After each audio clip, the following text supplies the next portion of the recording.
All right, y'all. We are halfway into the stream with Hirsch. So he's already like halfway in going. He's already been going for like 3 fucking hours. So we're gonna do a quick little one so we've got it saved for later so we can clip it and it doesn't get lost because he doesn't save his VODs. So I want to at least have this ready to go. But we're getting ready to talk about the Fred Hampton's the leftist movement, why they thought that, or what they thought and how it came to be, because some of this was actually right. So he is already in the midst of talking right now. So we're just gonna let him go. I'm gonna unmute him so y'all can hear because he's already at it. So all right, here we go. For the betterment of a lot of people's lives. And that's with knowing, Told ya. by the way, of all the embargoes and all of the blockage that the United States particularly set after with Cuba, making it hard for them to import anything, like all the sanctions and shit, they still were successful. And that was with Western allies, basically plotting on them and trying to, both assassinate him, take over government, um, all sorts of shit. And they were still able to achieve those things. So it makes you wonder just how much more successful the Castro Revolution would have been had he not been dealing with the United States Department of Defense constantly coming after him and trying to sabotage. Or, not having to worry about German intelligence or French intelligence or, UK intelligence trying to sabotage. And a lot of people don't understand the Black Panther Party's relationship with white mother country radicals. A lot of people don't even understand that word that Eric uses a lot. But what we're saying is that there are white people in the mother country that are for the same types of things that we are for stimulating revolution in the mother country. And we said that we work with anybody.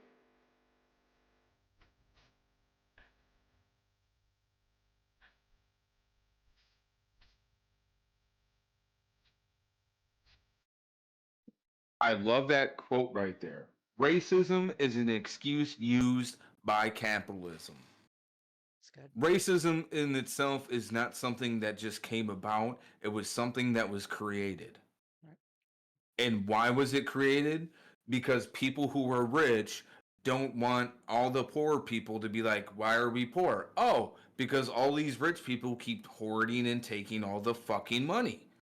What best way do you make sure that you avoid that situation happening?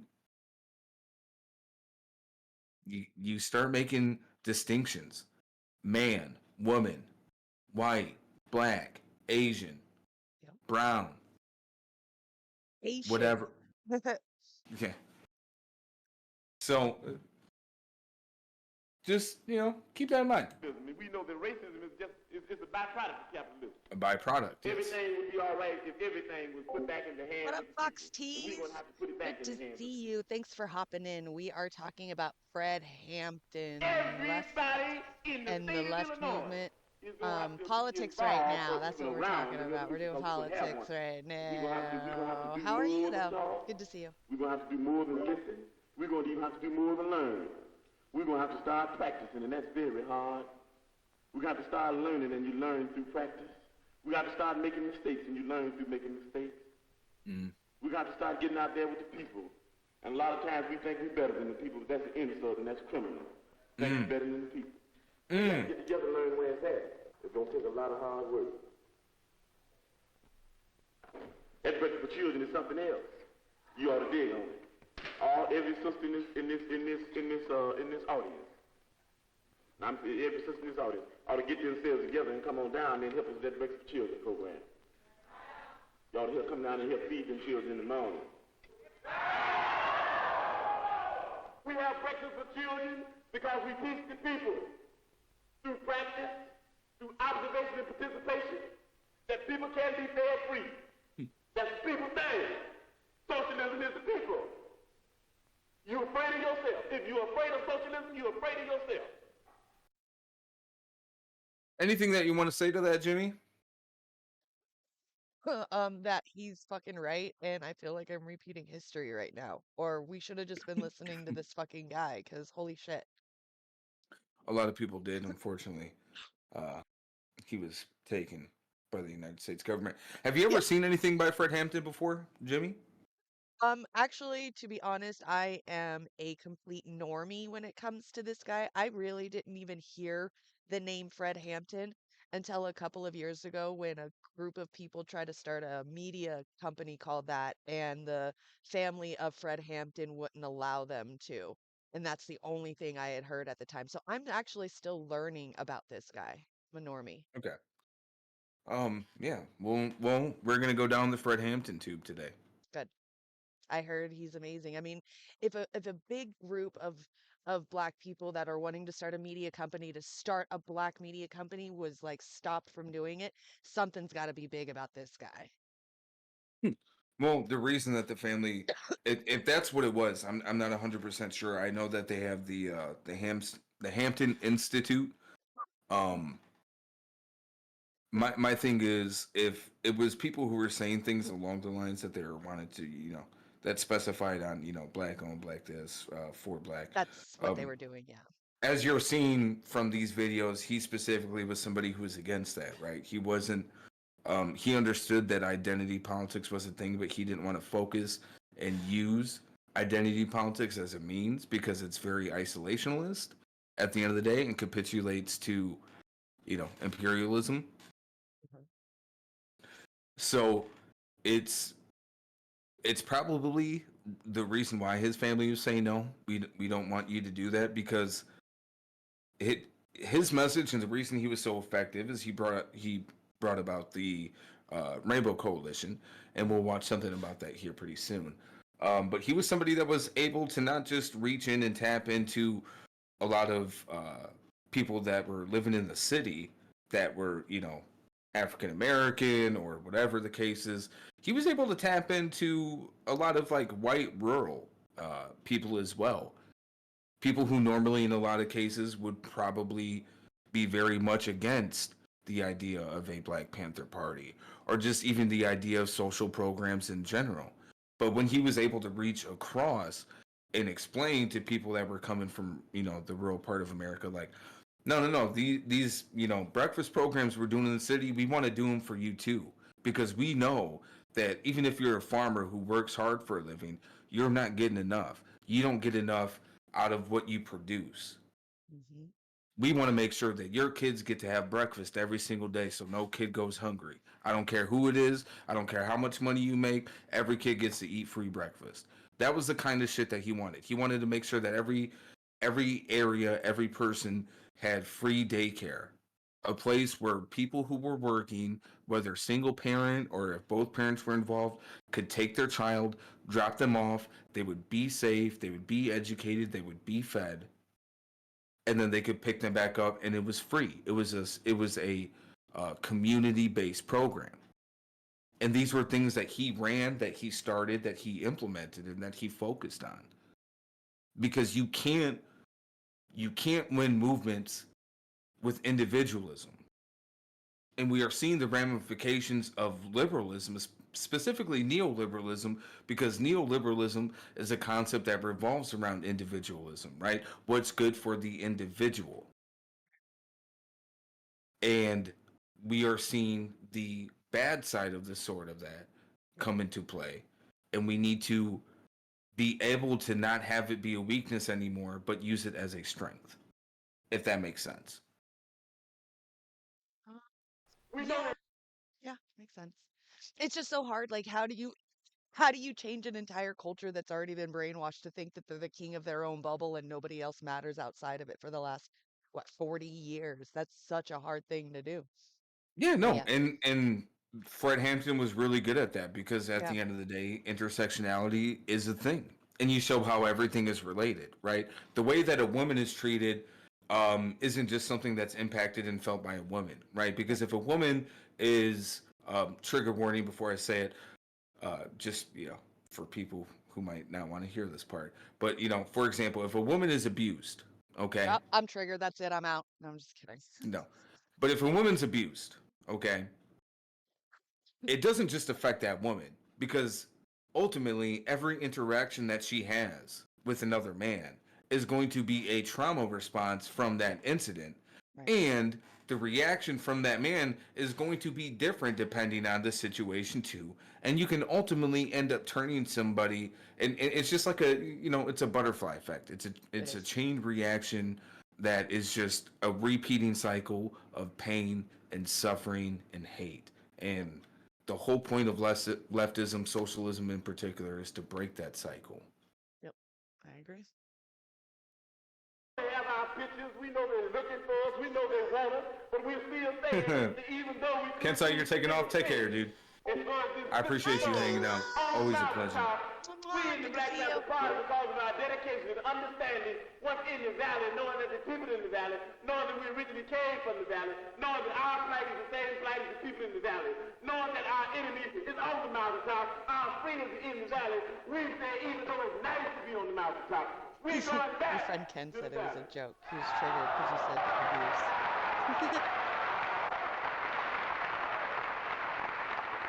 I be in the office every day. I be in the streets propagandizing every day. I be working with everybody every day. I be teaching that solidarity is the thing. The end of a complete wipeout of imperialism is the thing. So if you're going to be thinking about me, that's what Bobby would be teaching. If you're going to be thinking about us, all we say is ain't no thing about going nowhere, getting killed. All we want to know is that you're doing what we'd be doing if we were here. And you got to do that. You can't do it unless you believe that you can do it. In the spirit of liberation, we understand that they want everybody in the party in jail. And we know that if we try to figure out and separate and divide who should go and who shouldn't go, we spend more time doing that than working for the people. So the quick solution, the speedy one, nobody goes. Nobody goes. We all stay right here. With the people. Because we love the people. Okay, you can put your hands down now. We say all power to all people. We say white power to white people. Brown power to brown people. Yellow power to yellow people. Question: do you think if Fred Hampton were alive right now, saying what he's saying right now, you think he'd be electable? Nope. Because I tell you what, I do. You want to know why? Nobody goes. This part coming up right here. We all stay right here. With the people. Because we love the people. Is that line right there? This is the start of it, right? This isn't the end all be all. We all stay right here with the people because we love the people. How many times did you hear from the average person, we need more civility in politics? We need more understanding and love and blah, blah, blah. It's something that's iterated a lot by a lot of normies, at least people that I've talked to. Mm-hmm. I agree. He's getting to that message. He's saying, like, I'm not about punishing people because I love people. Right? That's not what we're the fuck about. Because we love people. That's one. But it gets better. Okay, you can put your hands down now. We say all power to all people. We say white power to white people. We say white power to white people. So, and this is something that I heard a lot during the Black Lives Matter protest and in the BLM movement itself, was a lot of people, white people in particular, a lot of resentment and anger because they're like, oh, we don't get to say white power. Why is that? And a lot of people in the right way were like, well, because when people say white power, it's for a particular reason. You know what I mean? Like, Yep.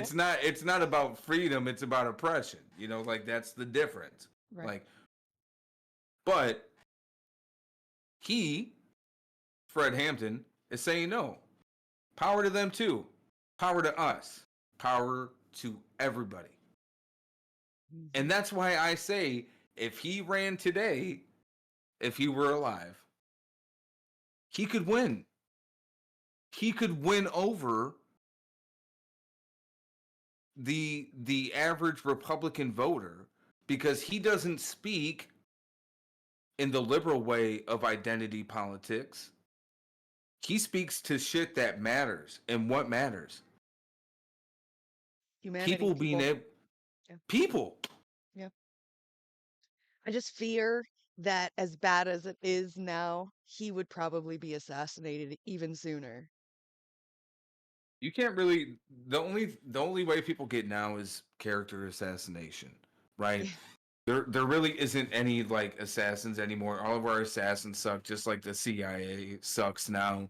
Like if we had the modern CIA in the '60s, there would be so many Well, like civil liberty activists that would still be alive. well, I It's mean, just like, complete okay, like incompetence. the kid that like shot Trump, like, okay, yeah, that was, nobody important, but I mean, like, Boeing killed 3 people this year alone. Yeah, So, I mean, it's still corporate possible. assassins is different than government, though I get your argument that Right. America, corporations are government. I I just, agree with you in that I sense. I feel that that could happen with him. Like, so, s- knowing my history and knowing our culture now and understanding the white power culture, like I understand, like I've seen it, I've, you know, learned it and shit. It just hearing him say, just as a regular person, hearing him say white power to white people, like my stomach dropped when I heard him say that. I'm just like, Yes. oh my fuck, that's holy shit, you shouldn't be saying that, the kind of Yes. thing. No. And the thing was, even back then, there were people who responded to that. But when people always tried to come at him, he did such a great job of just kind of like dismissing the antics and be like, look, man, at the end of the day, we can talk about all this shit that doesn't really matter, or we can talk about the issues that do matter. Like, you know, Right. do you have a hospital that you can go to get taken care of? Do you have money in your pocket? Do you have money in your bank account? Do you have a car? Do you have a house that you can actually own, or do you just rent? Is it an Right. apartment? Is it a house? Do you have a yard? Do you have a tree? Or is it all concrete? What American dream are you living? Right. Is it a nightmare? And that's how you effectively move about messaging and move the general consensus in a way that's organic and allows it to actually be fast acting and widespread. Because when you're not talking down to people and you're talking to them, it makes all the difference. When people feel activated and that they're a part of something, they feel more inclined to actually do something, you know. Yeah. Can't tell you agree you think he would too? Yeah, that's what I'm saying. I think he would. He's appealing his messaging because I think the most recent election for the United States is a great example that like if you campaign on like economic messaging and sticking to a message and like making it very clear what your points are, what your policy is going to be, and you actually have action that backs it up and you have receipts, then people are overwhelmingly going to vote for that. Even if the receipts aren't in your favor, you at least have a history and you at least have done something, right? And that's what people look for. Mhm. Brown power to brown people. Yellow power to yellow people. Black power to black people. X power to those that we left out. We say Panther power to the Vanguard Party. When you leave here saying the last word, before you go to bed tonight, say I am a revolutionary. Make that the last word. In case you don't wake up, then somebody might believe it and you might, end up in what they call a revolutionary happy hunting ground. Say that. I am a revolutionary. Say it when you're going out. Everybody listen to me. Okay, we're going to say it while we're going out. Hey, we're going to start a thing called Free Fred. Don't that sound nice? Hey, let's do that. Free Fred. Free Fred.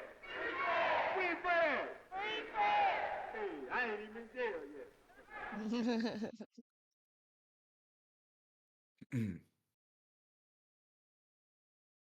was so cute.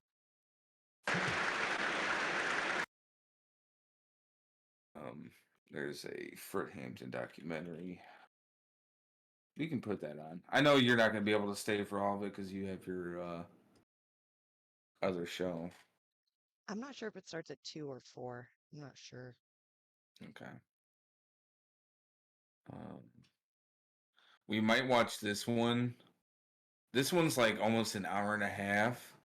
I mean, I'm perfectly down with doing that one. This one I feel like is somebody breaking it down, so I don't know. I'm just gonna go with this one. I'm just gonna go with that. You know what's cute, Hirsch? Oh, thank you. I found this man laying with his head roughly the center of the bed, his body coming back like this. His two hands were laying over the bed like this, and just off or right below his right hand was a .45 automatic. Just a short way away from his left hand was a shotgun.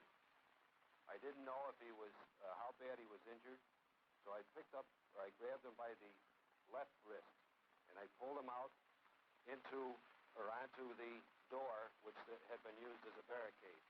I then backed off again.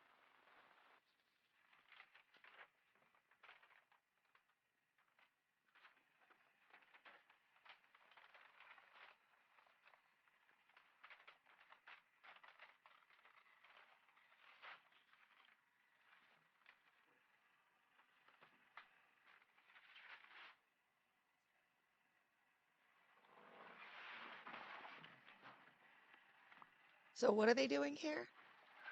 They're going through his apartment, where he had been killed. Okay. Assassinated, rather. So, like, right here, I think they show it come up in a second.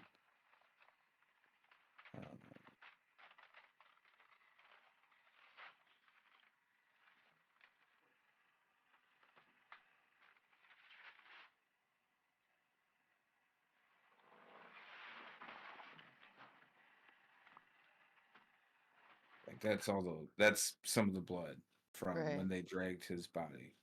Right. That's where the change was done. I'm the deputy chairman of the state of Illinois Black Panther Party, Fred Hampton.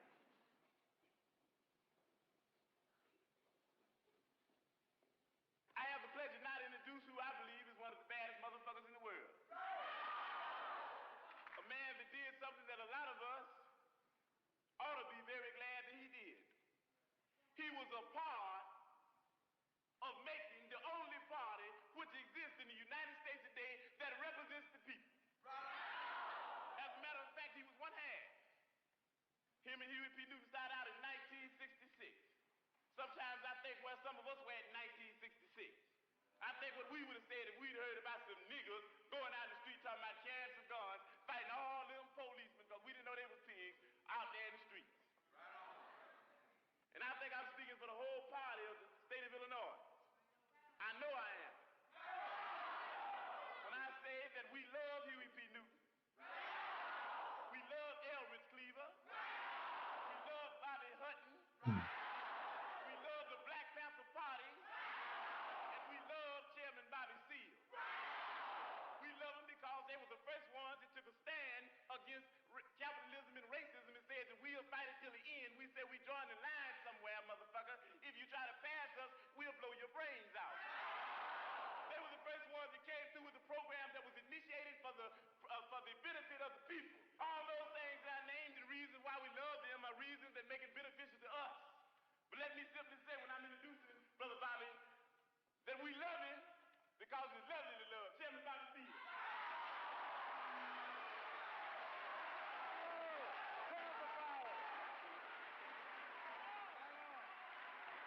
Like, the man was charismatic, and keep in mind, he was only in his 20s.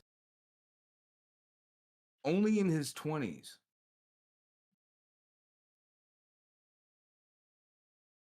When this was being recorded. Shit, he might have been like 19 or 20 at this specific moment.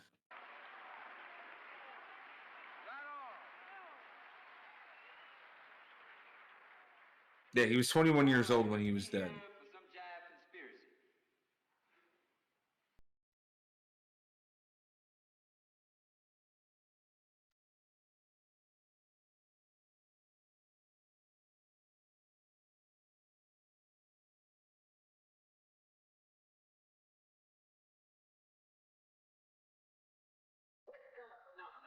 Social phenomena. What is the phenomena? Black people begin to learn that the social phenomena is that in fact U.S. racist, decadent, capitalist, imperialistic America is a police state. That a police state exists here, that these pigs are doing nothing but protecting the avaricious businessman and the demagogic politician, protecting the exploitative system that they got going. That in fact we are tired of it, we are sick of it. You've been brutalizing black people, you've been murdering and lynching them. Black people are tired of it. Black people are the vanguard of this revolution all of a sudden, and it's phenomenally correct also. But we are concerned with that social phenomena. We are concerned with that exploitation. We are concerned with the oppression that black people and all other people in the world who are suffering the same common oppression that we are suffering today. The thing is that we have the ability to defend it.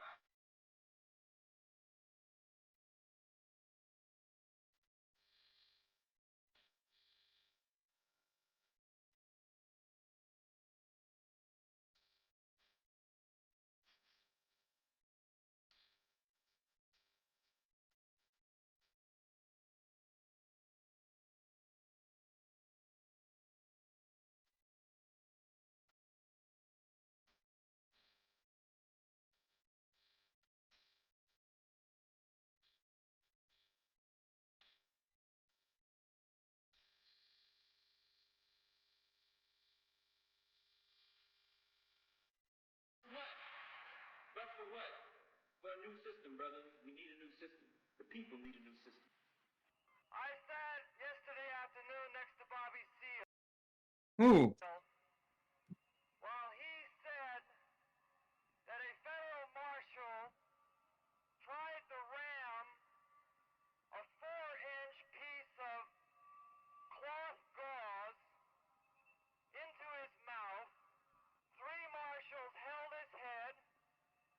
1 marshal held his nose so that he couldn't breathe.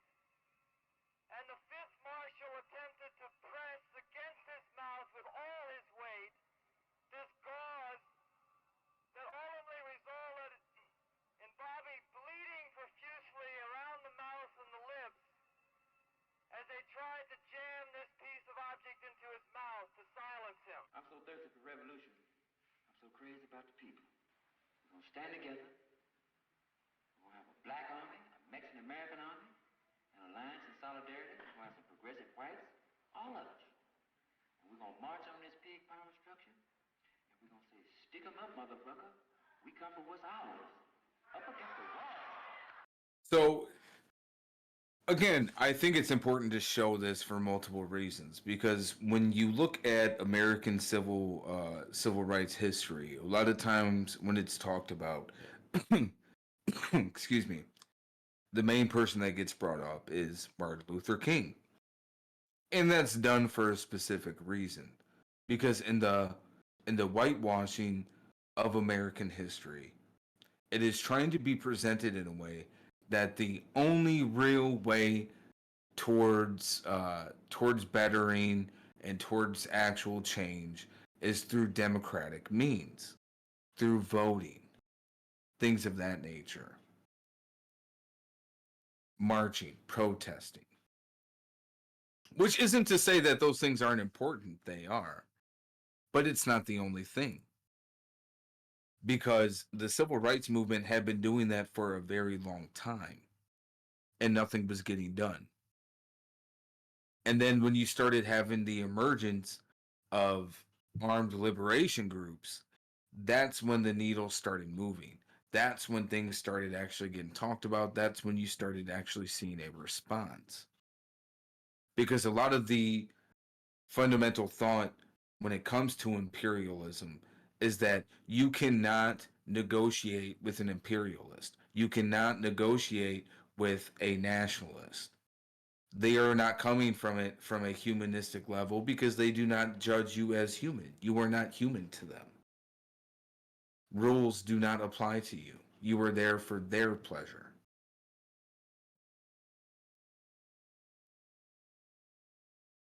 I don't know if there's anything you wanted to add. I agree. Power to the people. Thanks, brother.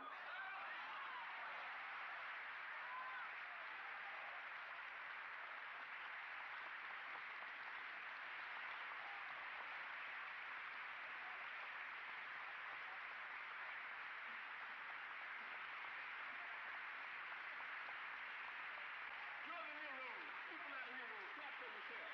Clap for yourself. Good. You clapping for the people. Clap for yourself. When they got together, Huey Newton and Bobby Seale, yes, they got together with guns, and there's nothing wrong with that. Because we need some guns. Black people need some peace. White people need some peace. And we are going to have to fight. We're going to have to struggle. We're going to have to struggle relentlessly to bring about some peace. Because the people that we're asking for peace, they're a bunch of megalomaniac warmongers, and they don't even understand what peace means. And we've got to fight them. We've got to struggle with them to make them understand what peace means. Bobby Seale is going through all types of physical and mental torture. But that's all right, because we said even before this happened, and we're going to say it after this, and after I'm locked up, and after everybody's locked up, that you can jail a revolutionary, but you can't jail a revolution. So I wanted to pause there for 2 seconds because that's another one of my favorite quotes. You can jail a revolutionary, but you can't jail the revolution. And that is one that I feel like almost every activist has at least thought about numerous times, whether you're getting arrested at a protest or whatever the case may be. Because ultimately, the state is always going to try to act against anybody who's going to be advocating for the rights of, doesn't matter what group of people. If they're advocating for the rights, whether it be labor, whether it be healthcare, whether it be food, education, what have you. There's always going to be oppression from the state. There's always going to be defiance from the state. Yep. Um, excuse me. I forgot what else I was going to add into it. I'm going to see if it comes back to me. You might run a liberator like Harris Cleave out the country, but you can't run liberation out the country. You might murder a freedom fighter like Bobby Hutton, but you can't murder freedom fighting. And if you do, you come up with answers that don't answer, explanations that don't explain. You come up with conclusions that don't conclude. And you come up with people that you thought should be acting like pigs, that's acting like people and moving on pigs. And that's what we've got to do. So we're going to see about Bobby, regardless of what these people think we should do. Because school is not important and work is not important. Nothing's more important than stopping fascism, because fascism will stop us all. We're going to see about Bobby because Bobby came and saw about us. When I saw that he had 16 pieces of adhesive tape strapped across his mouth, when I saw the gauze around his head, when I saw that his ankles were strapped in leg irons to his chair and his hands handcuffed to his side, Don't die, please. Don't turn that I to. knew that we would unite in this country to stop this outrageous criminal Nixon stampede over elementary human rights. We will free Bobby Seale and we will stop this trial. A lot of people don't understand the Black Panthers Party's relationship with white mother country radicals. A lot of people don't even understand that words that Elvis uses a lot. But what we're saying is that there are white people in the mother country that are for the same types of things that we are for, stimulating revolution in the mother country. And we said that we will work with anybody.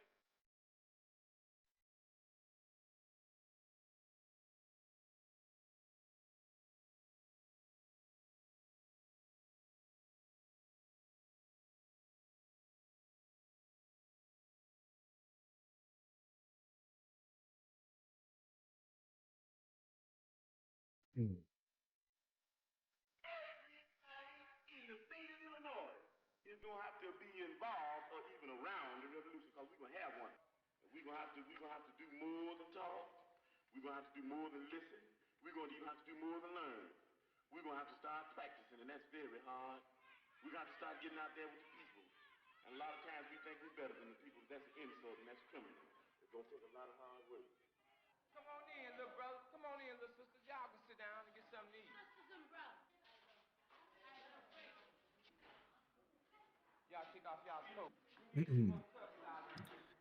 And one of the reasons I wanted to watch this. I know it's a long documentary and it's a little bit all over, but I think anybody who, whether you're operating from a third party or if you're somebody that volunteers for, a Democratic candidate or you work for the Democratic Party, I think it's important that you see stuff like this, right? This breakfast program for these children.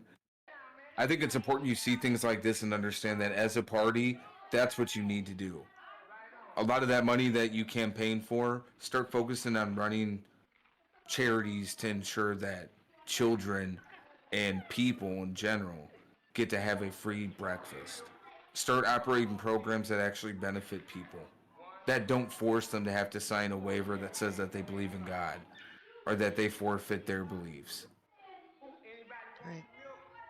Offer programs that allow women who are suffering from domestic abuse to be able to stay with their child and not have to be forced to these very outdated, very misogynistic rules of you can't leave, you can't do this, you have to have a certain kind of luggage, you have to have certain this, you have to do that. Like, allow them the freedom to, go work, to have daycare provided, to have these things. Do these programs. It's not easy, but that's the whole point. And that's what we do. Mhm.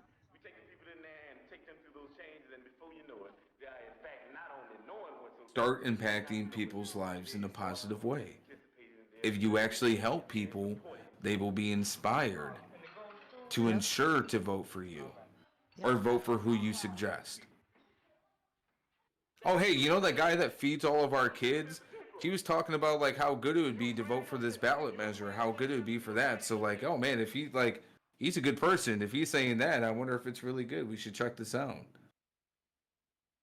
I mean, Yep. You basically knowing my ideology, basically you knowing me knowing yours, you can support some of our programs. Is that what you're saying? Why not? And you believe in oh, this is programs something like that we had the watched a children little bit program, earlier. free revolution. Now I'm gonna press you. Another example, Papa Doc in Haiti.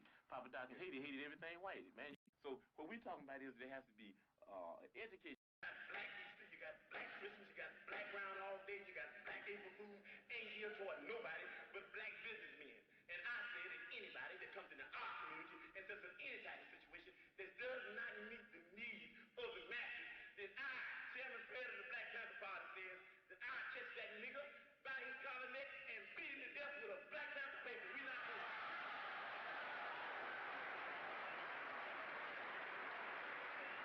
So what he was just talking about in there was a lot of what we see now of this very neoliberal, like, oh, QVC, we're going to be selling this Black Santa. And there's going to be controversy over it because people are going to be very upset over, Black Santa Okay. and this, that, and the third. And his argument is more of the lines like, ultimately, who gives a shit? That's just for marketing. Like, who cares? There's more important shit to focus on. Like, at the end of the day, if people are coming to our neighborhoods trying to talk to us about, we need to start talking about, Black Christmas, Black Easter, Black this, Black that. And it's important to think about. Same thing, to be applied for white people. Because earlier in my stream today, there were a few people that were trying to say that they felt that white people are under attack or white identities under attack, which I disagree with, and I went against. But ultimately, if you're trying to make that argument, then it's just uh, you have to not fall for the identitary type politics. Like, oh well, what about a white Pride Month? Like, what about this? It's like at the end of the day, like, who, man, shut the fuck up. You know what I mean? Like, let's improve. Let's focus on improving conditions for people, and then we can take care of everything else. That type of mentality, which I think is something that needs to be done for across the board, because it again, identity politics is important, and it's something that needs to be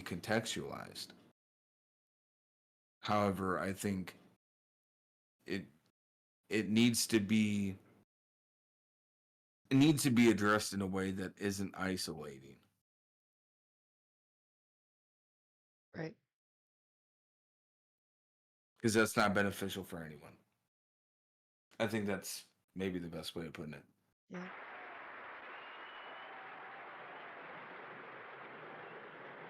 Oh, hey, Faye.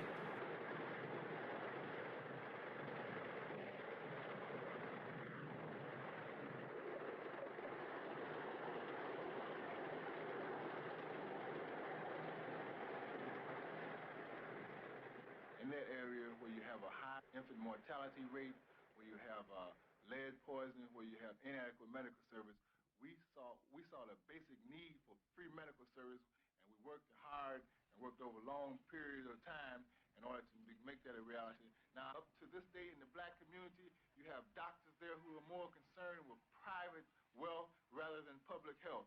The concept behind the medical center is that we would take the profit out of the medical profession. Our medical center is a direct result of the basic need in the black community. Man, imagine a concept of removing profit from healthcare. For free medical service.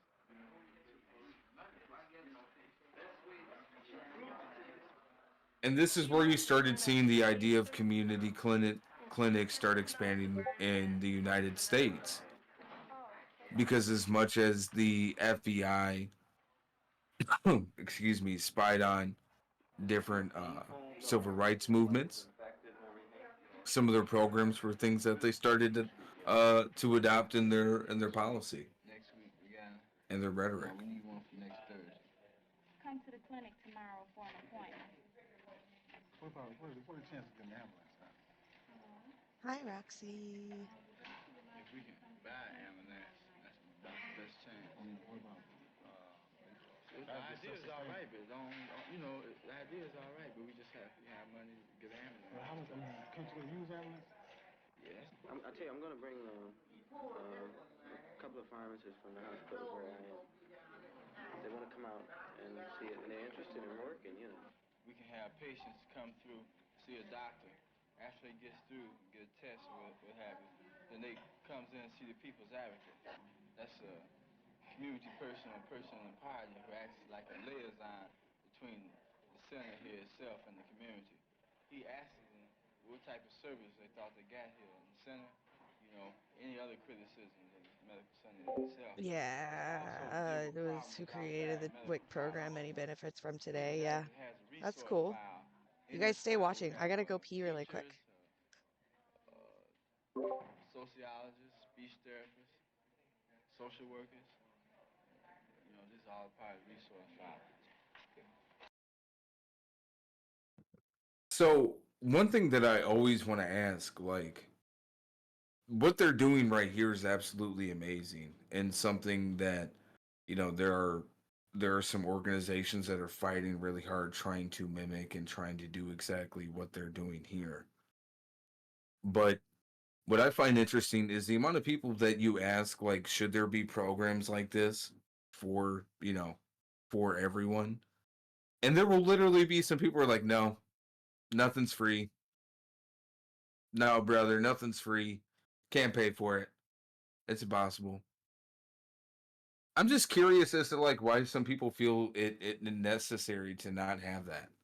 Like, what is so bad about that? What is horrible about the idea or concept of people being able to get medical exams, checkups, appointments made for them if they're struggling with something else, all of the resources to be there so they don't have to go to multiple different buildings, multiple different agencies. It's all right there. They can get help with education. They can get help with speech therapy. They can get help with nutrition. They can get help with whatever. Like, what's so fucking horrible about a program that's like that? Okay, well, look at here. Look at here. You sit over here and thought about all that jail time he had behind his motherfucking back and say, I got the rap too. Our Deputy Minister of Fiscal, he got to say so. This is Bobby Rush, Deputy Minister of Defense for the state of Illinois. Bad You know, and as we're kind of living in an era where politics is very dominant in popular culture, I think, and this is something I've talked to Jimmy about before. A lot of times when people are trying to like debate you or trying to corner you on something, it's always operated with the other side trying to put you on the heels and make you have to defend things as opposed to being on the offensive, making them have to defend what they believe in. Yup. And I think if anything, what people have to start doing is start asking questions like, "Oh, do you support the idea that like everyone, every single kid, regardless of who they are, where they come from, should be able to have free lunch or free breakfast or free food in school? Hmm. Yes or no? Yep. Yes or no?" And make them defend it. Make them have to say yes or no and make them defend it. Exactly. When it comes to healthcare, say, hey, does every single person, man or woman, or non-binary, uh, do they have a right to go to a doctor and get taken care of and not have to go into medical debt? Yes or no? Right. Make them defend it. Yo, what's going on, PS2? PS2, we're doing some different shit now, man. You're on TikTok now doing all sorts of like normie stuff. I'm over here doing political content and gaming.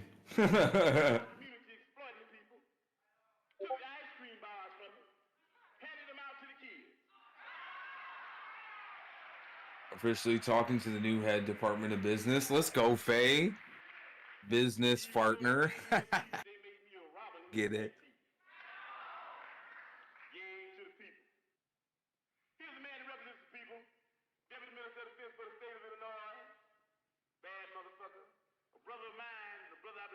Politics is the root of all evil. Um, uh, uh,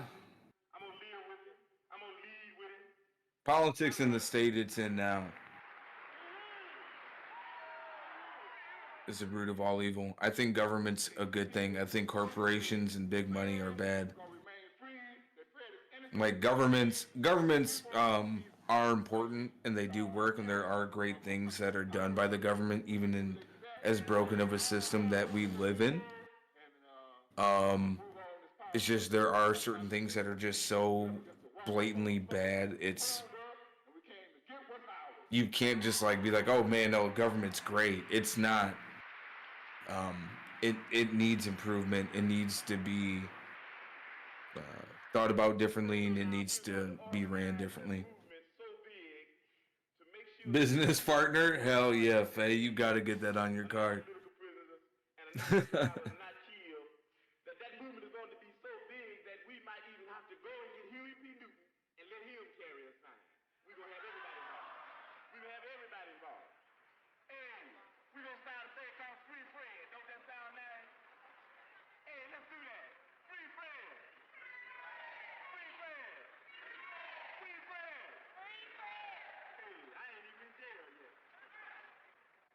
Fucking love that part. I'm not even in jail yet. Hmm. People of Illinois versus Fred Hampton, the Honorable Judge of Life presiding. The defense will call this first witness. I'd like for you again to describe to me what happened, if anything, after you and Officer Duffy pulled onto the school ground.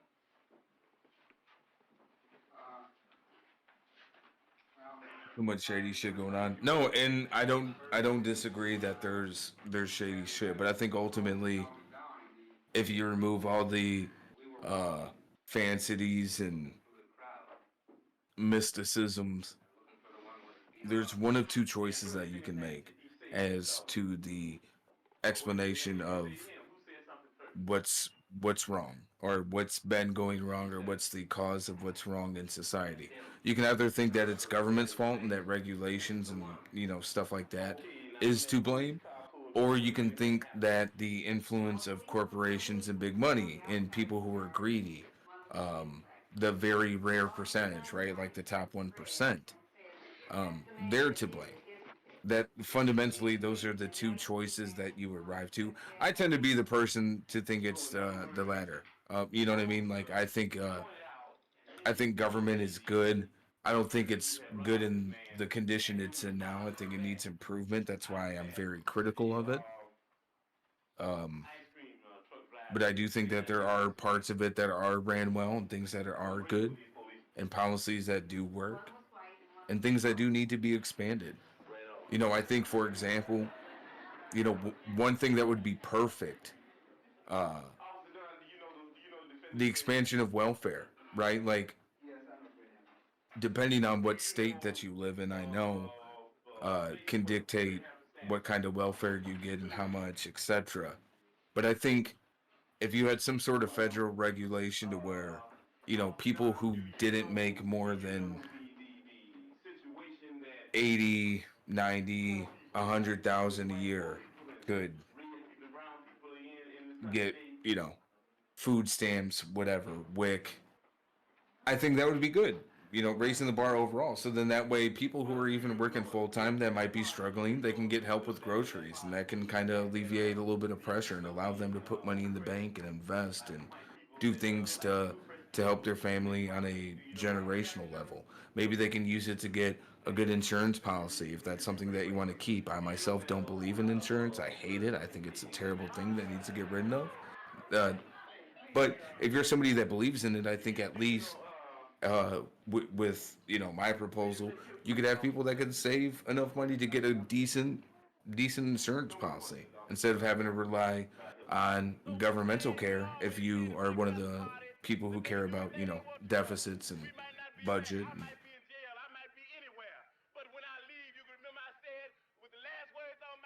no worry, Faye. Take it easy. I appreciate you. Get some sweepies.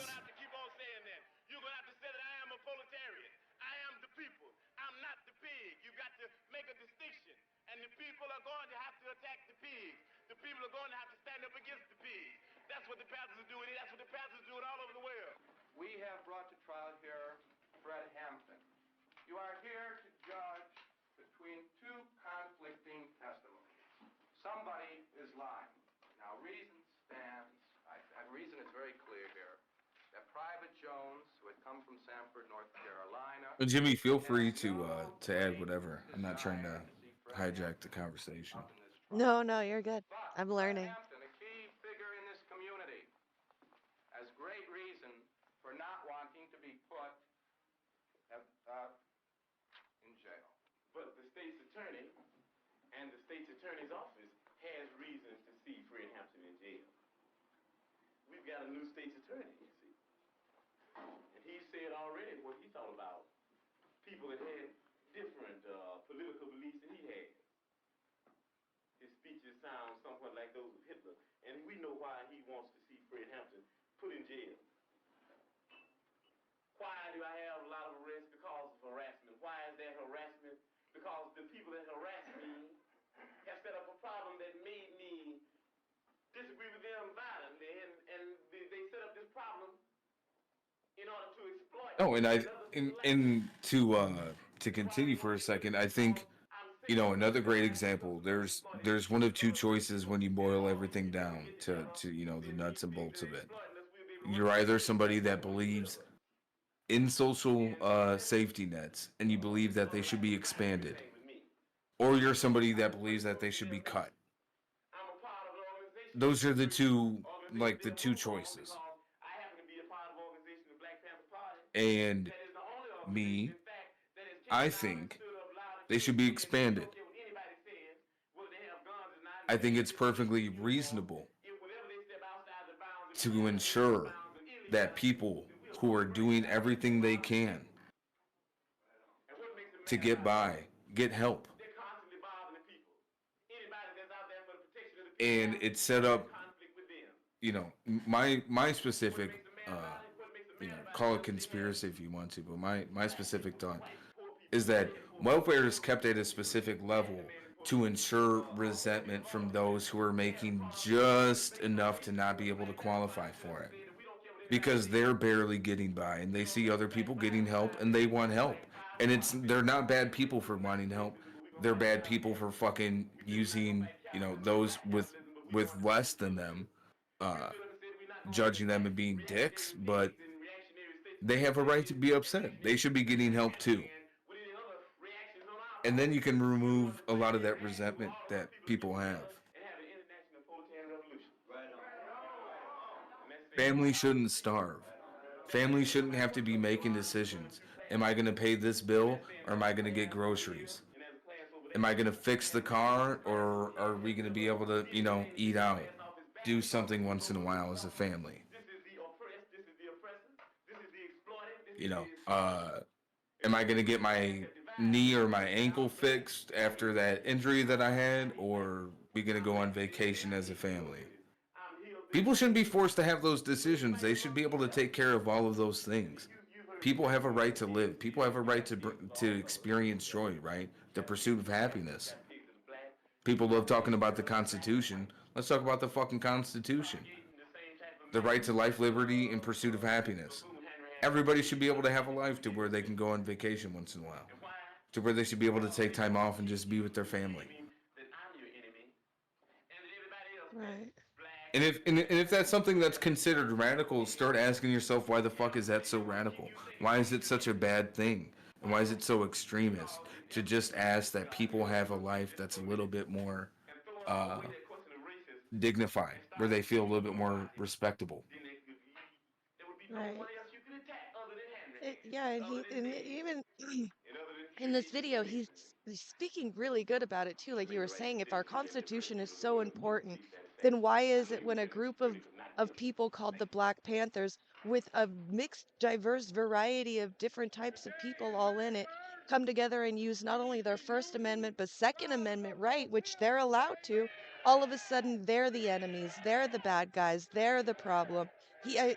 Right before you started talking, Fred Hampton was saying right there, like, they're making it out to look like I'm the bad guy because we are saying what we should be saying, and they have the right to have guns. Just because they step out their front yard with their guns, all of a sudden they're the bad people, and that's what the media and the government and the police are making it seem to be, or make it look to be with these people. But if we're just going to sit here and love this Constitution that was made for us, and that's our big important thing, why are they making them out to be bad guys if all they're doing is using their First and Second Amendment rights at that time? Exactly. Thank you, Jimmy. You're welcome. Thank you. That's what I'm talking about. That's Fuck yeah. crazy. I'm learning. Normies are learning out here today, bitches. Slay. Yo, you're gonna be killing the Willie show today. I know he's You're not gonna going to know I what can to feel it. think. These are some of the things we have to deal with. What do you want to see change in the next 4 years under Trump's role? God, man.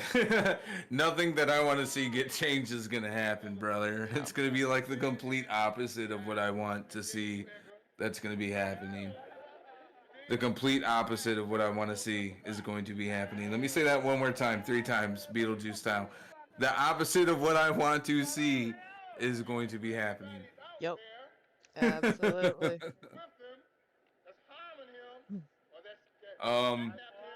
What do I want to see in the next 4 years with Donald Trump, though? But no, being a realist about the situation, all jokes aside, things that I want to see him abandon his campaign promises of deporting 20 million people, like families, and included. I want to see him abandon that. I want to see Trump abandon his tariff idea, because that's going to cause an economic collapse on top of the deportation that is just going to be very hard to build back from. God.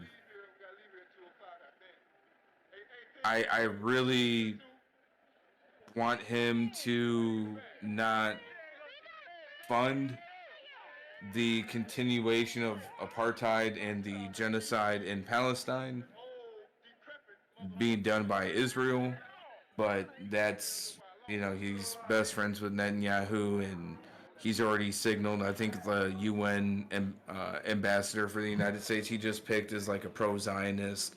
She was one of the ladies that was leading the talks about how anti-Semitism's on the rise on campus, and that's why you need to send the police in to beat the shit out of the protesters.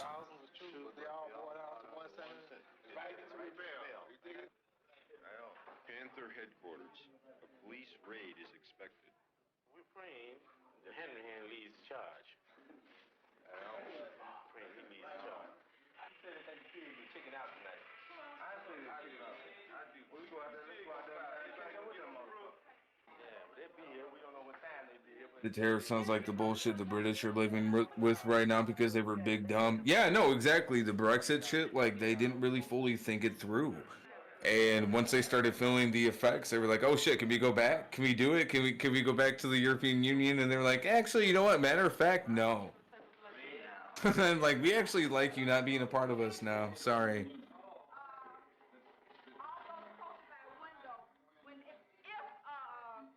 But yeah, I mean, people, and funny enough, I think Cookies had shared it in one of the discords. But like, people are starting to look up now how tariffs work, and they're talking about like, oh shit, like what am I supposed to do? Like, yeah, man, tariffs. Ultimately, if a corporation is having to pay more for the product that they already charge a price for, they are going to raise the price of what they are, charging from before because they have to make up for it. Because profit is ultimately the goal. I want to interview And somebody who's just learning about the tariffs and like a Trump supporter or a Trump voter who supported the tariffs and are just now finding out. Because I want to know if like they're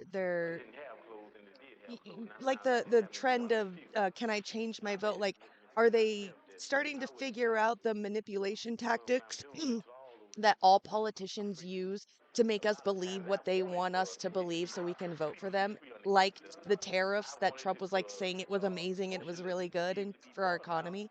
I'm just wondering like what are these people thinking right now? Are they blaming companies or are they saying it's Trump's fault for manipulating them? Like where are they at right now? Be really interesting to know. no, 100%. I mean, I'd love to pick the brain of. Hold on, I'm trying to look through something here. I'd love to pick the brain of somebody that supports Trump and just ask them about things like, okay, if you're anti-war, does that mean that you're anti-Israel right now because of what they're doing, right? Like the Right. continuation of the war, besides, completely ignoring the amount of times that even Hamas has come out and said, no, we want to negotiate these peace deals, Right. right? Um, or will they be able to be like, yeah, fucking, like Trump is gonna be, or are they gonna take the side like, no, that's fine, that's justified? That's the kind of shit that I want to find out because I think it is important to have those distinctions. Right. I agree. So let me just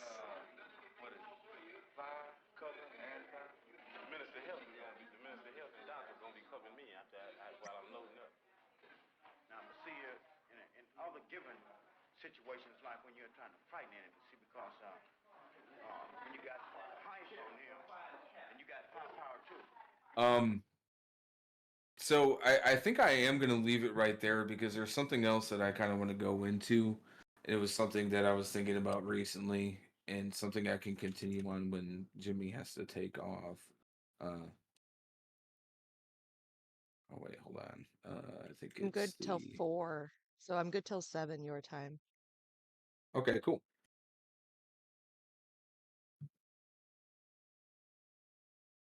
All right, we're gonna check out the alt-right playbook. Oh. I don't know. I don't know if anybody's familiar with this. This came out some years ago. Some of it's a little bit antiquated, but we've kind of revolved back to the politics of 5 years ago. Say, for the sake of Unfortunately. argument, you run. So I think it's kind of important to kind of put this so that way people can understand what we're going to be hearing a lot when it comes to political speech and just overall a lot of the reactions depending on what side of the political spectrum you fall on. Um, these are either going to be your talking points or points that you have to defend. And it's just a really overall good series. And again, it is called the Alt-Right Playbook. Here we go.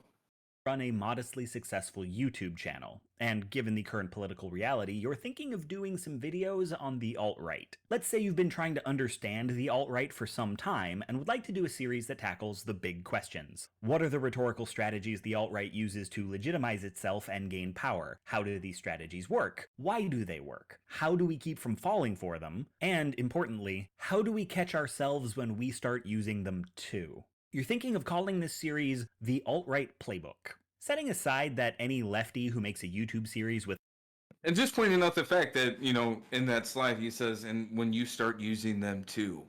And again, it's to highlight the fact that you don't necessarily have those beliefs of somebody who is in the alt-right, but you are mimicking and using their rhetoric and ultimately normalizing their point of view, whether it be directly or indirectly. So that's the important distinction. With alt-right in the title will see their life go to hell. There are 3 things you'd have to clarify from the get-go. First, what is the alt-right?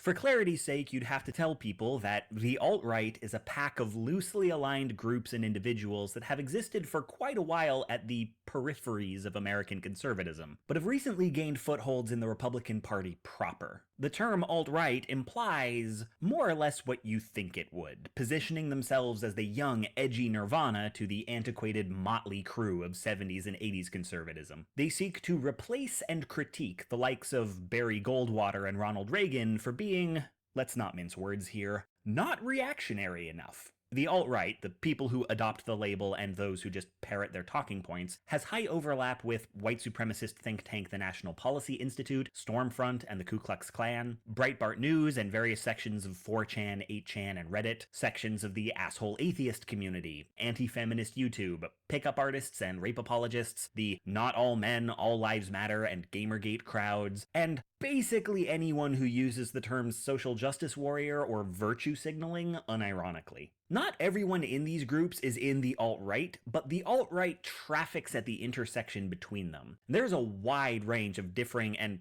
frankly incompatible ideas about government and the social order among these groups, but as it gains power, the alt-right is congealing into a somewhat cohesive ideology. And the reason they matter at this moment in history is that of all the people in the 2016 primaries, only one was the alt-right candidate. And while not everyone who voted for him is in the alt-right, they are his base, his most ardent supporters, and they carried him all the way to the White House.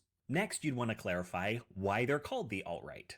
Alt-right is a term coined by National Policy Institute president, avowed white nationalist, and professional speedbag Richard Spencer. The term is meant as a euphemism, a way of painting a happy face on racism. And that's not an opinion. One of the stated aims of Spencer's organization is the removal of non-whites from American society. And the purpose of rebranding white supremacy with a term like alt-right is so mainstream white people are not made to feel like racists when they vote for racist people with racist policies. So every time a journalist writes an article about the dapper fashions of the alt-right and doesn't title it Lipstick on a White Supremacist Pig, that journalist is being a coward and treating a hate group with kid gloves basically because the hate group asked them to. So, you might want to clarify why you put that euphemism in the title of your videos. And, well, you'd have to explain that while the alt-right is racist, they're not only racist. They're also misogynist, anti-feminist, Islamophobic, xenophobic, homophobic, transphobic, classist, ableist, authoritarian, and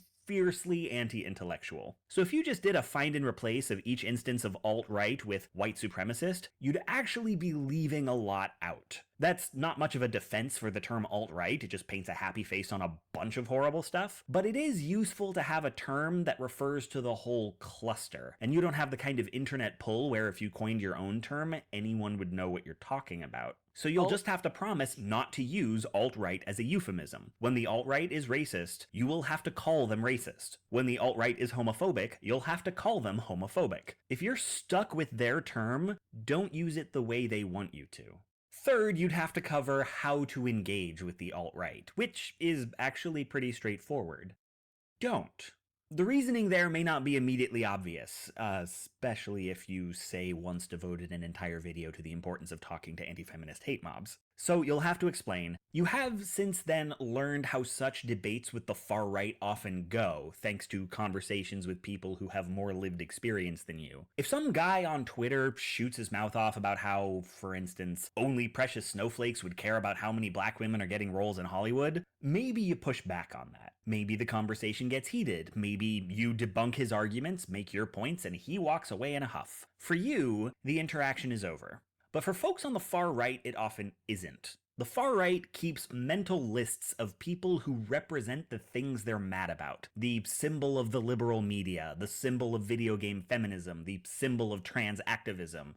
FYI, these are usually women and people of color. And these people aren't people to them. They're just icons for a thing.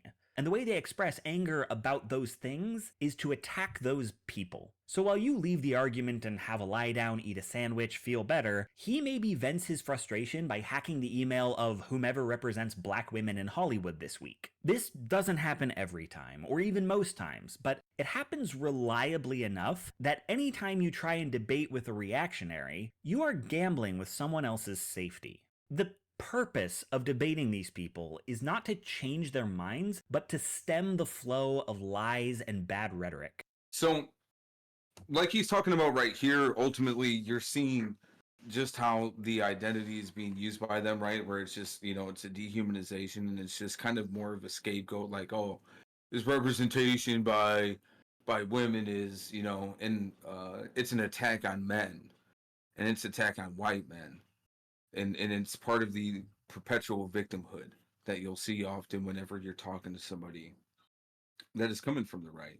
And that's not to say that, they're all victims, or that they're looking for, oh, I am so sorry, and pats on the back. It's just ultimately, if you're coming from the stance where your first addressing statement to oppression of people is the oppression of white men, then you're ignoring people who for years and years and years have been under attack. Because ultimately, if you're trying to make the argument that the white identity is under attack, it's only been under attack for, well, they've only been talking about it for at least in, the Trump era, right? Mhm. So if you're trying to do a comparative, it's just like, well, shit, dude, fucking don't you think people who've been like fighting and trying to improve their social conditions, like they kind of have earned it, right? If Mhm. you want to base yourself off like a meritocracy type belief system. Yep. The alt-right is always recruiting, always trying to expand Later, its PS2, I audience. appreciate you And there popping in, are buddy. ways to reach their intended audience without engaging them directly. It's not only safer, it's often more effective to cut out the middleman, speak past them, not to them. If your purpose is to actually change the mind of a reactionary, well, doing that right is tricky, and doing it wrong can have serious consequences. So until you know for sure how to change the mind of a reactionary without fucking somebody else's life up, do not engage. Once you've got those 3 bits cleared up, the rest of your announcement is just housekeeping.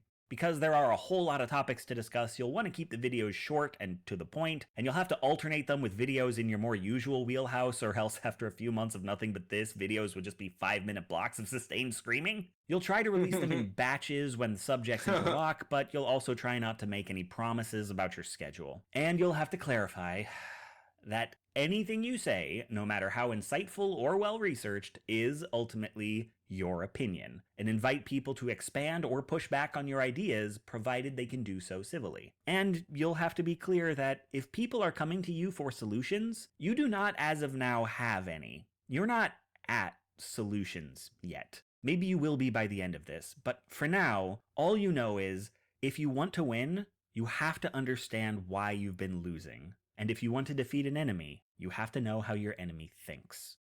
Exactly, which is one of the many reasons why I think Jimmy too. I think that's kind of why we watch a lot more like right-wing based media, to kind of get the understanding of where the political mindset is Right. of Yep. people who believe that way. Because it So- is important to understand that. You have to know the way that they're thinking, because you have to know the talking points they're going to go with, because you have to be mentally prepared. Yep.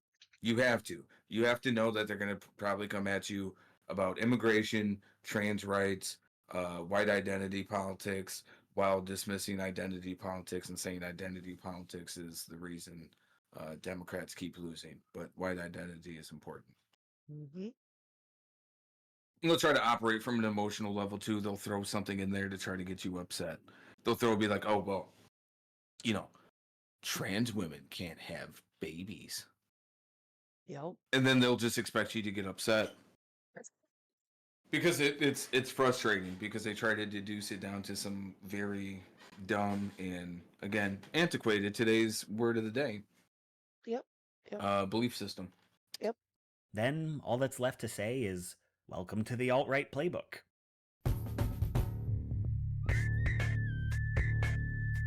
Welcome. Oh, we're seeing an ad. Buy a boot. Get a boot.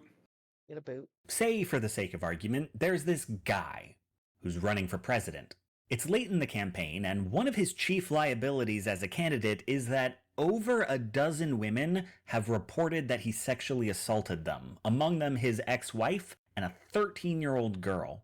His candidacy depends on convincing... Mind you, the 13-year-old girl, guess where she was eventually found to be like approached through Trump and Epstein.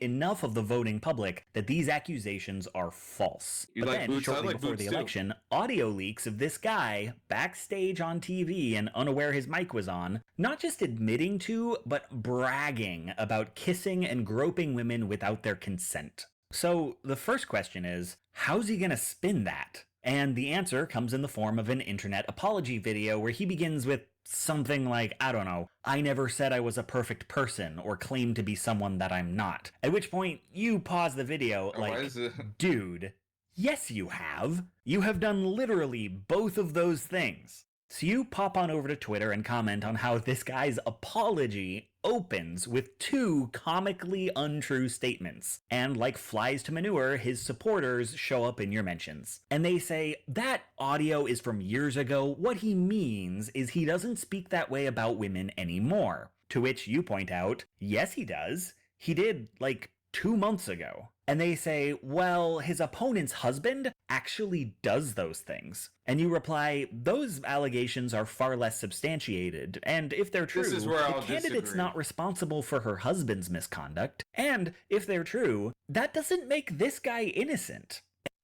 Okay, so like, yeah, no, it doesn't make him innocent, but it's like far less substantiated because I think at this point they're talking about Hillary. This is the 2016. So it's like, no, they weren't less substantiated. They were fucking true. Okay. Both Donald Trump and Bill Clinton were huge fucking friends of Epstein. They loved hanging out with Epstein. They always were hanging out with them. Always. It was an always thing. So that I don't agree with.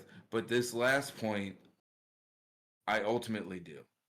And fuck Hillary Clinton. She was just a terrible candidate. And they start leaning in on the why do liberals make such a big deal about coarse language, strong women can handle themselves, in real life there are no content warnings, and all you can do is lean back in your seat laughing to yourself. What kind of debate is this even? There's not a single thing your opposition has said that isn't provably false or irrelevant, and they change the subject every 30 seconds. They clearly have no actual position and are just grasping at straws because they can see they're losing. So you don't really have to pay them any mind. They won't endure. Thing is, they have. Not only does this manner of argument endure, it keeps winning elections. Why? Folks, let me introduce you to one of the most foundational strategies of reactionary rhetoric. Control the conversation. Much of what we discuss in this series will come back to this in one way or another. Now let's be clear, a lot of the alt-right is okay with or even in favor of sexual assault against women, but it's not politically viable to say so. And again, I think it's kind of crazy that this video came out so long ago that, you know, this is the Hillary cycle. But again, this is the level of politics that we're at again. We had, you know, Nick Fuentes that came out and said shit like, oh, you know, your body, my choice. and numerous accounts on Twitter that were coming out talking about, how excited they were that now they just have free reign on women and how they have no bodily autonomy and blah blah blah accountability. Um, so it's just a bit bizarre, and I was kind of wanting to ask you, Jimmy, exactly like you watching this, understanding that this was from the Hillary Clinton era. This is post 2016 outcome. Uh, like what your reaction just seeing the fact that it's already cycled back to this. What is my reaction to it? Yeah, like what's your reaction? Like what are your thoughts towards it? Yeah. I'm well with the whole female and all of like the Nick Fuentes comment and stuff. I'm absolutely disgusted and I'm extremely terrified for my daughters who are going out into this world. I secretly hope that they become lesbians. It's disgusting and it just sucks because I see this video and like you were saying earlier or with the last pause, like I see what they're doing with the getting us to see this side of it too, but like we were so quiet and silent when Bill Clinton did it. Like just because Bill Clinton did it to and we only found out about one person, like if you watch Monica Lewinsky's TED Talk, she was the first girl to or first person to ever be bullied online. She says it herself. She was the first person ever to be bullied online because what? A power dynamic where she got taken advantage of by the president of the United States and then a picture or a dress with like cum left over was on it and they found it and they made fun of her. Like he wasn't any fucking better and back then we canceled her. That's what we did. We absolutely canceled her. Nowadays, I mean, it's not any fucking better with Trump whatso fucking ever, you know, and now we're finally just talking about it too. And it's just like, I feel like we've been so fucking complacent for so long when it's been in our face that now that it's really in our face, we're finally doing something and it feels like it's just too late for everyone, minorities, women, people of color, all of it. I feel like we've just sat back and said, like what this guy was saying, they're just going to go away. They didn't. They got worse. And now what? Yeah. That's where I'm at. That's understandable. I see where you're coming from on that. And like I I said, I think this just wanted video to might ask help because explain it too, because I think yeah, that's where the no. video is at. And just quickly too, I think again, this is why I wanted to watch this because these are a lot of the talking points that we're gonna have to go through again. This is a lot of the belief and ideology that we're gonna have to combat again. Yeah. Uh it's just gonna be basically Gamergate-esque type attitude when it comes to both women and just representation in general. Yeah. Yeah. So So if their guy I'm glad that there's people out there like you guys and you out there that's going to help back it up because back then when that shit started, I was just getting into politics.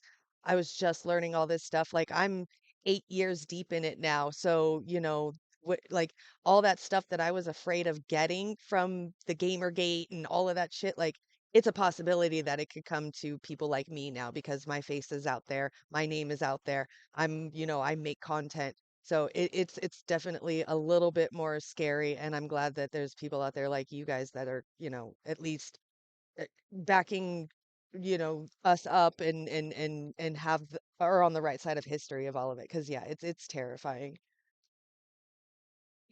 is a serial harasser and they want people to vote for him, they have to control that conversation. They have to let people think that a vote for this guy is not a vote for sexual assault. How it works is every one of these bad arguments is a subtle attempt to change the subject. Now, changing the subject mid-debate isn't a remarkable phenomenon. We call that moving the goalposts. And if that's all that was going on, I wouldn't waste your time making a whole video about it because that video already exists. Link in the down there part. Controlling the conversation is a bit more sophisticated. To understand it, we have to look at how the goalposts move and where they get moved to. Regarding how the goalposts move, you must understand this. Bad arguments are not a bug, they're a feature. I mean, what are the positions in this debate? On one side, it's this guy admitted to groping women, and on the other, it was all just locker room talk. And trying to convince people that a guy who said he groped people didn't actually hold it down grope for a people second, Jimmy. is not a favorable argument for his supporters to have. so they just don't have it. If their position is he didn't really do what he said he did, they've learned never to make that argument. They make the next argument. Because if we were to agree that it was all just locker room talk, the next argument would be, and he doesn't talk that way anymore, or and his opponent's husband actually does those things, or and coarse language has no negative effects on women. The trick is to treat you like you've already agreed to their position and make claims that treat it as a given. Cognitive scientists would call this presupposing a frame. If you're on whether or not he still speaks that way to women, you've unwittingly agreed that that's what you're talking about. And that's why it benefits the right to insist that language is harmless despite a wealth of contradictory data, because if liberals provide the data, it gets them talking about speech. Bad arguments are bait, because liberals can't resist digging into them. They don't like letting false statements slide, and often they won't even notice if that statement is off topic. So there are few better ways to get Democrats talking about what you want them to talk about than to defend your position badly. Regarding where the goalposts move, let's step back and ask ourselves, what is the purpose of debate?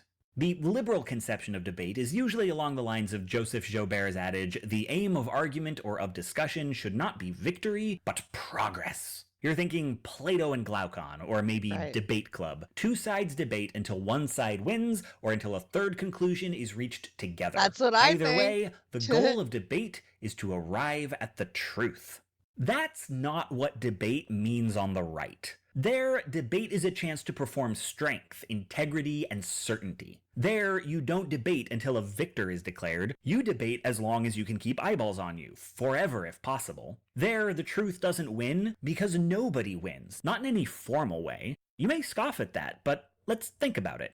This is how political debates are structured in the US, where two candidates come in already knowing everything they're going to say, where it's political suicide to concede any point or find any compromise, and where who won is up to the voters. In such a framework, truth and falsity don't exist. All that matters is how much of the audience agrees with you.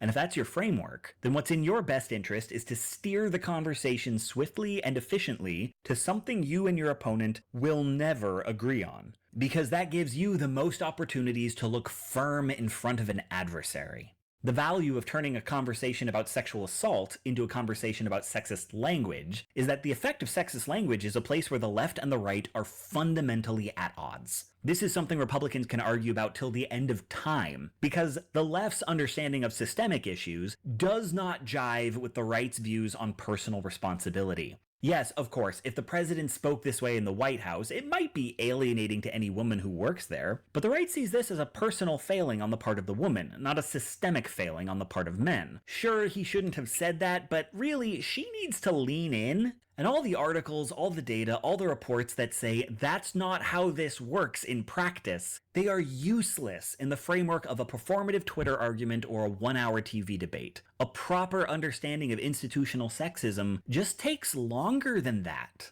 Now, I should stress, because it will be true for most of these videos, this isn't a master plan cooked up by some shadowy alt-right cabal. Most of the people who argue in this fashion, not all, but most, are simply doing what works without necessarily knowing why it works. It's picked up through observation or by trial and error. And it's not exclusive to the right. Everybody does this sometimes. It's just that the right has made it core to their entire platform.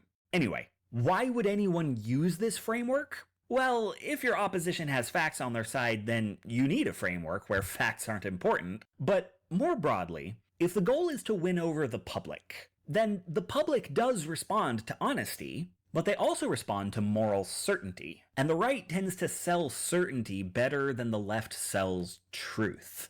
This is what they're good at. This suits their worldview. They speak of a universe where opposing sides never agree because agreement is impossible. And since agreement is impossible, you never have to compromise. And since politics isn't about compromise, it's just about outnumbering your competition by any means necessary and obstructing them at every turn when they outnumber you. There is comfort in the idea that people are just fundamentally different and that they owe each other nothing. Sorry about that. And if victory is defined by holding your own, then the Democrats' desire for compromise is a weakness that can be exploited.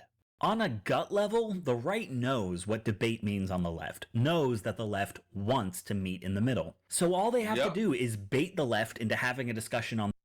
That's why I hate this argument that people always try to make, like, oh, Democrats are too far to the left. They've gone too far. They've gone too woke. Democrats are too woke. But the fuck they are. Their terms, and then keep insisting that they should find common ground. You could work with us if you'd only try a little harder. Because the rules of that debate, where you concede points and look for compromise, in their world, make the left look weak. And as long as the right controls the terms of debate, conciliatory loses. That's how they control the conversation, move the entire debate to their framework using a bad argument as the worm on a hook.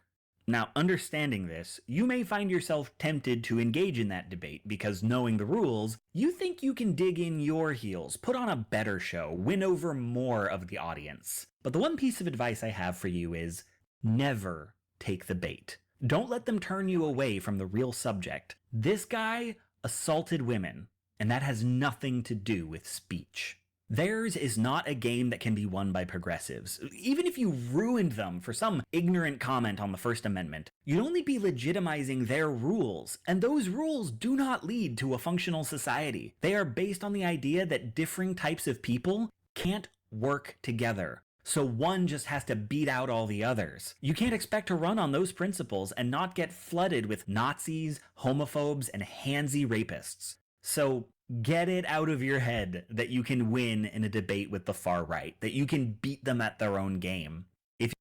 Exactly. And that's another thing.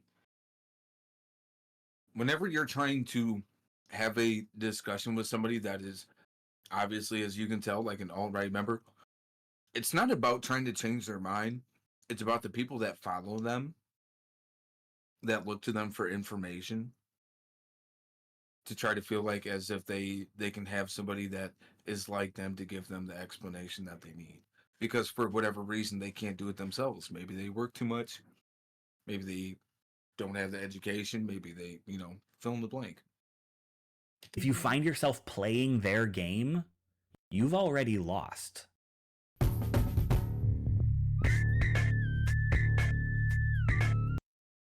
Is there anything that you wanted to ask about or add on to before the next video starts? No, that was good. Excellente. Say, for the sake of argument, there's this feminist media critic whose work you respect. Being an internet-savvy human in the information age, you sometimes share your opinions of her work on your various social media platforms. And you've noticed, whenever you speak positively of her, many different people come out to yell the same handful of things at you. It usually starts with, how can you support that con woman after she stole thousands of dollars from people? And you say, no, she didn't steal anything. She ran a crowdfunding campaign that people contributed willingly to. And overwhelmingly, those people seem satisfied with their donations. And they say, yeah, she asked for $100,000 for a shitty little project. And you say, no, she got $100,000 because people got excited about her work and gave her more than she asked for. But the original pitch was only $10K. Also, how many times have you given that number to people without looking it up? And they say, yeah, she asked for $10K and then never finished anything. And you say, no, she finished the project earlier this year. Of course it took longer than it was originally pitched. You get 10 times what you ask for, and you're kind of obligated to make a bigger project, because if you didn't, that would be running away with 90 grand. Now, by this time, you've noticed your interlocutor's position has changed from she stole from people to she asked too much to begin with to she took too long to deliver, as though these are all the same argument. And you also notice the pattern of the conversation. He says something short, quippy, and wrong. You give a detailed correction. He says something else short, quippy, wrong, and only tangentially related to his last point, and the cycle repeats itself. This goes on and on.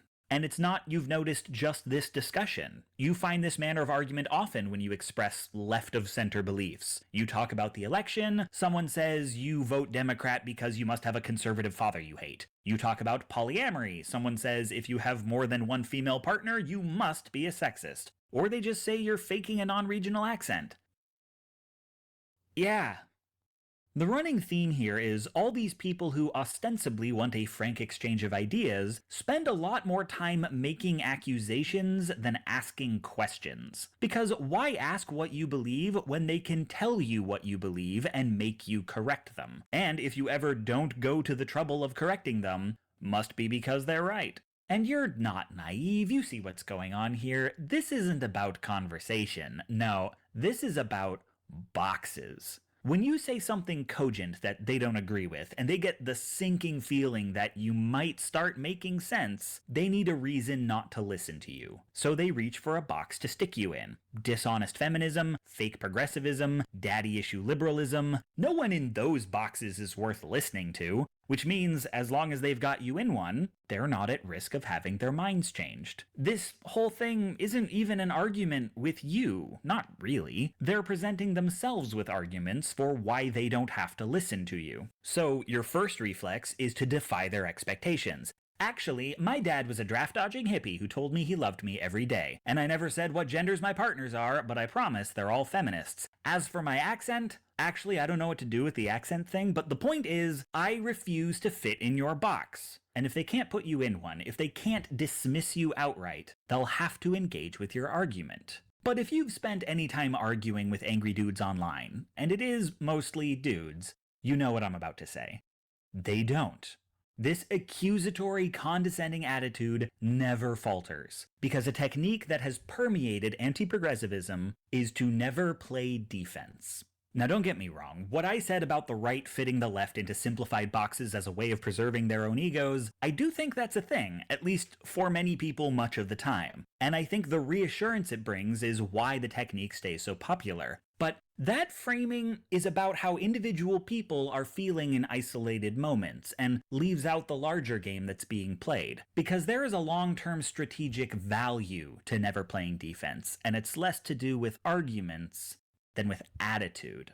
From your perspective, this debate about the feminist is a joke. This guy doesn't know what he's talking about. He comes in hot without confirming any of his assumptions. The whole conversation is you repeatedly schooling an ignorant dipshit. But that's only if you're the fool who listens to what's actually being said. Never play defense is a strategy that looks past language to posture. The tone, the word choice, even the expressions on your faces. If you half focus your eyes and look not at the words, but at the flow of the conversation, you can see the dynamic at play. He says his short, quippy statement, and you give your detailed rebuttal. He then picks a single point from your response and attacks that as the new subject. Now, to an onlooker, the logical brain would register that he's leaving 90% of your argument on the table, and that by changing positions, he's conceding he lost the first round. But the lizard brain notices that he's always making the accusations, always in the dominant position, that he's always acting, and you're always reacting. Regardless of what is said.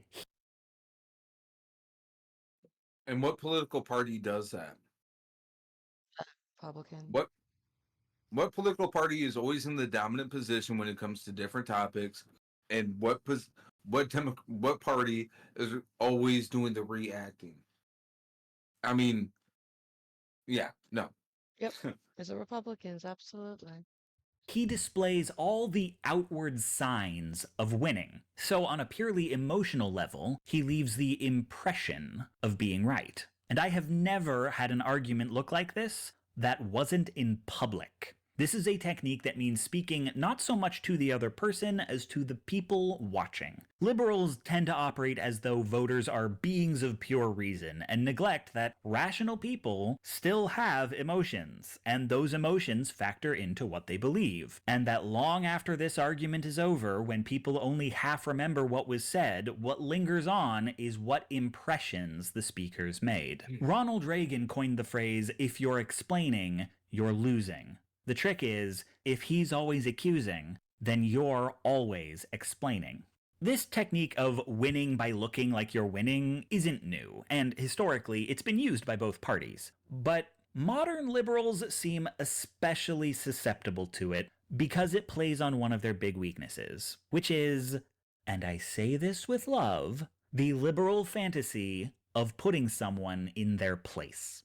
Anytime a free speech warrior gets the Bill of Rights quoted to them, when racists get historical accuracy explained by an actual historian, liberals take screen caps. We put it on Storify. We pass that shit around like it's theater popcorn. We live for the day an ignorant prick gets dunked on. I remind you, this was the central conceit of an entire TV show. I don't say homosexuality is an abomination, Mr. President. The Bible does. Yes, it does. Leviticus. 18:22. Chapter and verse.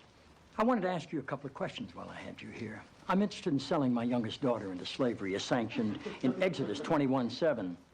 What would a good price for her be? Does the whole town really have to be together to stone my brother John for planting different crops side by side? Can I burn my mother in a small family gathering for wearing garments made from two different threads? Take care, about Ken. those I questions, appreciate would you you? hanging out today, man. One last thing. It's always a pleasure to While have you your may input be and your mistaking company. this for your Bye. monthly meeting of the ignorant tight-ass club, in this building when the president stands, nobody sits. Get wrecked.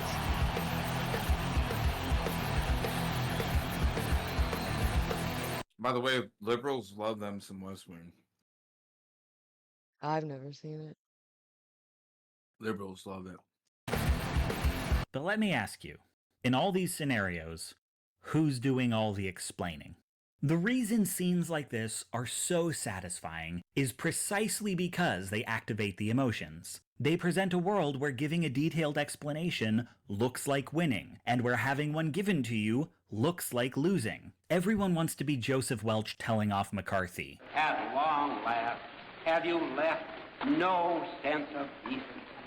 But the right has learned that if you never look like you're losing, you can convince a lot of people that you're not. And if you keep your statements short and punchy, people will remember what you said better than they remember the long explanation for why it's untrue. If done correctly, you might even convince yourself that you know what you're talking about. And the reason it's important to watch this too is because it shows you why people like Ben Shapiro are as successful at what they do, or even why idiots like Stephen fucking Crowder were able to rise to the level of prominence that they had. When you're able to operate from a system that just constantly has you on the attack, never having to defend itself, and all you have to do is just focus on really short, quick, little anecdotes, you're gonna win. 9 times out of 10, you're gonna win, regardless of how good your opponent is. And that's why those dudes are so fucking successful, and it's annoying.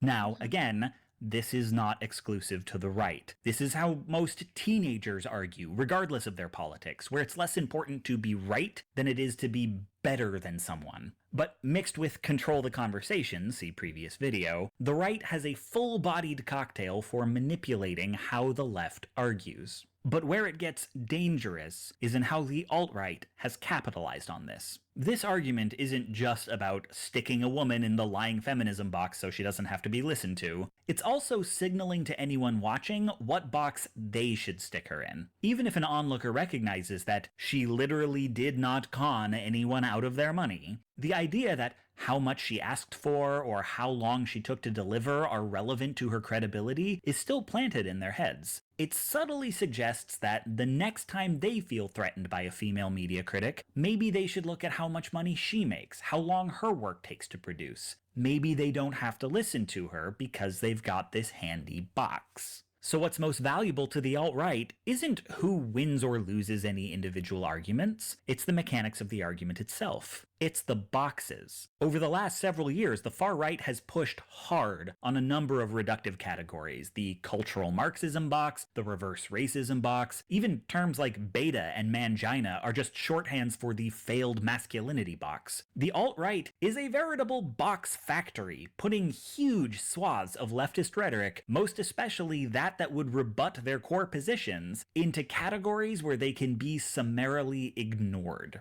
And these myths have power. And again, that's to go to what I was talking to my cousin about earlier. Like, that's why people hate the idea of labels, because they're afraid of just being dismissed for the ultimate belief that's often associated with somebody that has that label. and it's understandable, but you can't control it. Like people are gonna label you regardless at the end of the day. I mean, the best example, Kamala Harris. People are saying that she's a, socialist, communist, far left progressive. Yep. When she never talked about any of those things. Nope. And in fact, she heard those critiques and was like, "Oh wait, you know what? I need to run to the opposite end." Yeah. Yeah. Or Exactly. if and only if they are That sounds like immediately a good plan. recognizable to a lot of people. And one function of this aggressive posturing is that they want to provoke an argument, to be so pompous that you are itching to publicly take this asshole down, which gives that asshole access to your followers. It's about them introducing a myth to your audience and reinforcing that myth for theirs. And that myth gets spread even when you feel like you're winning. And I can't tell you the best way to deal with this, but I do know one way, which is to keep control of your own story. When someone comes out the gate with accusations, it's a big red flag that they are not arguing in good faith, which means you are not required to argue with them. When someone says something untrue, you can just tell your audience what the truth is without acknowledging the lie or the one repeating it. A detailed explanation does land a lot better when it's not being contrasted with a soundbite. Decide for yourself how your audience gets acquainted with a popular fiction, and never be too proud to delete a comment. In this political climate, these debates have real impact on real people's lives. They are not, in fact, a game of football. So if someone tries to force you to play defense, you don't have to play.